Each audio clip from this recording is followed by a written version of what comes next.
మొన్న అమరావతిలో నరేంద్ర మోడీ విజిట్ టైంలో చాలా ఆశ్చర్యం వేసింది నాకు. సభ జరిగిన కేవలం 3 కిలోమీటర్ల దూరంలో ఈ ఇన్సిడెంట్ జరగడం. ఎందుకంటే మొత్తం కూడా బేర్ ల్యాండ్స్. పెద్ద డిస్టెన్స్ ఏమి ఉండదు. ఒక్కసారి ఏదైనా చేయదలుచుకుంటే ఆ ప్రాంతంలో. ఆల్రెడీ మొన్నే పహల్గామ్‌లో అంత పెద్ద ఇన్సిడెంట్ జరిగిన తర్వాత మన మన దేశ ప్రధాని యొక్క భద్రతకి ఆబ్వియస్లీ ముప్పు ఉంటది. అది ఏ దేశమైనా, ఎక్కడైనా ఇంత పెద్ద అటాక్ జరిగిన తర్వాత తిరుపతి లాంటి ప్లేసెస్, హైదరాబాద్ లాంటి ప్లేసెస్, ఢిల్లీ లాంటి టూరిస్ట్ ప్లేసెస్‌లోనే సెక్యూరిటీ బీఫప్ అయిందంటే ఆ దేశ ప్రధానికి సంబంధించిన సెక్యూరిటీ పీక్స్ ఆఫ్ జాగ్రత్తలు ఉండాలి. అట్లాంటిది 3 కిలోమీటర్ల దూరంలో, అది కూడా పెద్ద పెద్ద పైప్ లైన్స్, ఎల్ఎన్టీకి సంబంధించిన పైప్ లైన్స్. వాళ్ళు చెప్తున్నారు, ఫైర్ వాళ్ళు ఎల్ఎన్టీ వాళ్ళు ఏం చెప్తున్నారంటే ఎండకి ఇవి కరిగో లేకపోతే అంటుకున్నటువంటి సమస్య లేదు, ఎవరో కావాలని చేశారు. 2 రకాలు, ఆ కావాలనిలో కూడా 2 రకాలు ఉంటాయి చెప్తా. దీంతో పాటు నరేంద్ర మోడీ ల్యాండ్ అవుతారు కదా, ల్యాండ్ అయ్యేటువంటి టైంలో కూడా ఒక పెద్ద డంపింగ్ యార్డ్ నుంచి కారు మేఘాలు కమ్ముకునేటువంటి పొగ కూడా వచ్చిందని రీసెంట్గా వస్తున్నాయి. అది మన అందరికీ తెలుసు, మంటలు చెలరేగే, దాని గురించి బాగా స్ప్రెడ్ కూడా అయింది మీడియాలో. ఇప్పుడు రీసెంట్గా నిన్న ఇవాళ వస్తున్నటువంటి న్యూస్ ఏంటంటే అది రూమర్స్ కింద కన్సిడర్ చేస్తున్నాయి యాజ్ ఆఫ్ నౌ అని. ఎందుకంటే దాని మీద సాలిడ్ స్టేట్మెంట్ కూడా ఎక్కడ లేదు పోలీస్ నుంచి. సో వాళ్ళు ఏమంటున్నారంటే, అది ఆ రూమర్ ఏంటంటే మోడీ ఫ్లైట్ దిగే టైంలో విపరీతమైనటువంటి పొగ వచ్చింది దగ్గరలో, గన్నవరం ఎయిర్పోర్ట్ దగ్గరలో అనేసి. సో ఎందుకు దీంట్లో కుట్ర కోణాన్ని ఎట్లా చూడాలి, ఇంకో కోణాన్ని ఎట్లా చూడాలి? ఫస్ట్ కోణాన్ని మనం రూల్ అవుట్ చేసుకుంటే ఫస్ట్ది ఏంటంటే పొరపాటున జరిగి ఉండొచ్చు, ఏదైనా మంటలు అట్లాంటివి అంటుకుని ఉండొచ్చు, అది రూల్ అవుట్ అవకాశం ఉంది. కాదు ఖచ్చితంగా అది జరగదు, కుట్రే జరిగిందని ఎవడో అంట్లా, జరిగి ఉండొచ్చు. రెండోది, కుట్ర కోణంలో మళ్ళీ 2 యాంగిల్స్ ఉన్నాయి. కుట్ర జరిగింది, ఎవరో చేశారు అంటే అందులో కూడా ఆకతాయిలు చేశారు, ఎవరో కావాలని చేశారు, దూలగాళ్ళు ఎక్కువైపోయారు కదా ఈ మధ్య. గౌతమ్ గంభీర్ని చంపేస్తామని చెప్పి ఎవరో మెయిల్ పెట్టారు. పెడితే ఎవడని చెక్ చేసి మొత్తం అరెస్ట్ చేస్తే అతను మత్స్యంతం లేనోడు.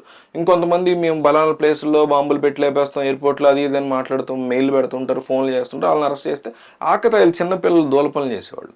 అట్లాంటిది అయి ఉండొచ్చు. ఆ రెండోది కూడా తీసేద్దాం. కుట్ర కోణం తీసుకుంటే మూడోది, కుట్ర కోణంలో మళ్ళీ 2 యాంగిల్స్ కనబడుతున్నాయి. ఒకటి, నరేంద్ర మోడీని ఏదో చేసేయాలి అనేది ఒక కుట్ర ఉంటుంది. అది రిలేటెడ్ టు పాకిస్తాన్ కానీ, ఆయన నచ్చని వాళ్ళు కానీ, నక్సల్స్, ఇంకొక టెర్రరిస్టులు, మావోయిస్టులు ఎవరు చేశారనేది ఒక యాంగిల్ తీసుకోవచ్చు. ఆయన మీద జరిగేటువంటి దాడి ఆయన ఏదో చేయాలి. అయితే ఇందులో ఖచ్చితంగా ఇంటెలిజెన్స్ వైఫల్యం, లోకల్ పోలీస్ వైఫల్యం, అన్నిటికీ మించి జాతీయ పోలీస్ యొక్క వైఫల్యం, హోమ్ మినిస్ట్రీ యొక్క వైఫల్యం ఖచ్చితంగా ఉంటుంది. దాన్ని మనం కన్సిడర్ చేయాలి. ఇన్వెస్టిగేషన్ నడుస్తోంది ఇంకా ఇప్పటికీ కూడా. నేషనల్ వైడ్ ఈ విషయం మీద చాలా సీరియస్గా తీసుకున్నారు. ఈ 2 విషయాల మీద నడుస్తుంది ఇన్వెస్టిగేషన్. రెండోది అయితే అసలు జరిగిందా చూస్తున్నారు. అయితే ఇది ఏదైతే ఈ పర్టిక్యులర్ ఎల్ఎన్టీ పైపులు అవి తగలడిపోయాయి అని చెప్తున్నారు, అదైతే క్లియర్ కట్గా భారీ పొగది కనపడుతుంది. ఫోటోలు, వీడియోలు కూడా వచ్చేదానివి. అయితే అప్పట్లో అరటి తోటలు తగలబెట్టారు గుర్తుంటే మీకు, ఆ టైప్ కంటే భారీగా ఇది కనిపించింది. అయితే దీంట్లో ఉన్న బిగ్గెస్ట్ యాంగిల్ ఏముండొచ్చు అంటే, మోడీని ఏదో చేసేయాలనేది ఇందాక చెప్పుకున్న ఒక యాంగిల్ అయితే, మోడీకి ఏదో జరిగిపోతోంది అనేటువంటి ఒక సీన్ని క్రియేట్ చేసినప్పుడు ఆల్రెడీ పహల్గామ్ తర్వాత ప్యానిక్లో ఉన్నటువంటి నరేంద్ర మోడీ యొక్క సెక్యూరిటీ, ఆబ్వియస్లీ ఒక దేశ ప్రధాని కాపాడమే అల్టిమేట్ లక్ష్యం ఉంటుంది వాళ్ళకి. మీకు మీటింగ్ జరుగుతుంది, మీటింగ్లో అమరావతిలో మీటింగ్ జరుగుతుంది, బీహార్లో జరుగుతుంది, ర్యాలీలో వెళ్ళిపోతే జనం కంగారు పడతారు, బ్యాడ్ నేమ్ వస్తుంది కరెంట్ గవర్నమెంట్కి, ఇంత ఆలోచించరు. అమ్మో నరేంద్ర మోడీ సేఫ్టీ ఇంపార్టెంట్ మనకని వెంటనే మోడీ మాట కూడా వినరు, వెంటనే తీసుకెళ్ళిపోతారు అక్కడి నుంచి మోడీని. మోడీ ఈజ్ నాట్ అల్టిమేట్ అక్కడ, ఆయన security guard, security team head, వీళ్ళందరూ కూడా అల్టిమేట్ అవుతారు. సో తీసుకెళ్ళిపోతారు. అట్లాంటిది ఏదో ఒక కుట్ర చేయడం కోసం ఇది చేశారు అనేటువంటి ఇంకొక యాంగిల్లో కూడా తీవ్రమైనటువంటి రీసెర్చ్ కానీ, ఇన్వెస్టిగేషన్ కానీ ఇవన్నీ జరుగుతున్నాయి. కేంద్ర హోంమంత్రికి సంబంధించినటువంటి కొంతమంది పెద్దలు వచ్చి దీన్ని ఎన్ఐఏగా అప్పచెప్దామా, ఇంకోటి చేద్దామా, డీప్ ఇన్వెస్టిగేషన్ ఎట్లా చేయాలి, అసలు ఎందువల్ల ఎవరెవరు ఇక్కడ సంచరించారు, ఏంటి ఆకతాయిల పన, ఇంకోట అనేటువంటి. ఎందుకంటే అక్కడ ఏదో గట్టేదో ఉంది, అక్కడ అంత వెంకటేశ్వరం గుడి అది కూడా ఉంది, చాలా దగ్గరగా ఉంది ఈ సభకి. It's not a small thing. ఆ మంటలు ఇటు కొంచెం అంటుకుని ఉన్నా కూడా చాలా డేంజర్. మొత్తం బీడు భూమి, మొత్తం భూమి ఉంది అక్కడ.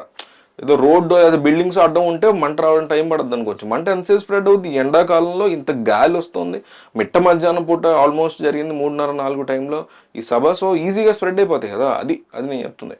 సో ఇది ఈ కైండ్ ఆఫ్ డిస్కషన్ అది కూడా నడుస్తుంది. మీకు దీని మీద ఏమన్నా అభిప్రాయం ఉంటే కామెంట్ చేయండి.